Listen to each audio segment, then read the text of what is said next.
Bem-vindos ao Você Podcaster, Boas Práticas em Podcasting, uma newsletter semanal em formato de podcast, apresentada por mim, Luciana Onken, proprietária e diretora do Estúdio Banca Podcast e da Banca de Conteúdo. Semana passada, na estreia da News, eu trouxe um texto falando sobre a importância do planejamento para o sucesso do seu podcast. E eu apresentei 6 passos. A ideia agora é a gente se aprofundar em cada um deles, começando pelo passo 1, definição de propósito e tema do seu podcast. Você precisa ter clareza sobre o propósito e tema central do seu podcast. É ele que vai guiar, que vai te dar o norte para a criação do seu conteúdo. E você pode começar fazendo as seguintes perguntas.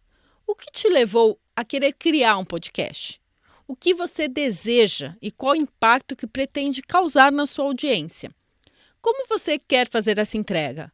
Por meio de um conteúdo mais informativo, mais de entretenimento, ou por meio de um conteúdo inspiracional?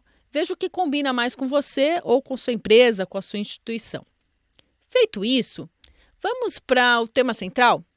O tema central é aquele que vai perpassar todos os episódios da sua série, da sua temporada, do seu podcast. Ele que vai delimitar a sua entrega e fazer você se aprofundar num tema e se tornar referência nele. A segmentação ajuda na conquista de autoridade, engajando melhor a sua audiência. Tem quem fale que você pode falar sobre qualquer assunto. Ok, desde que você se identifique com ele. Procure algo que alimente a sua alma, porque é isso que te dará fôlego para levar o seu projeto adiante, para ir longe. Faça as seguintes perguntas. Quais são as minhas áreas de conhecimento? Quais são as minhas paixões? E onde que uma intersecciona com a outra? O conhecimento e a paixão. Pronto, você definiu o propósito e tema. Com isso, começou bem o seu planejamento e terá uma base sólida para desenvolver os próximos passos.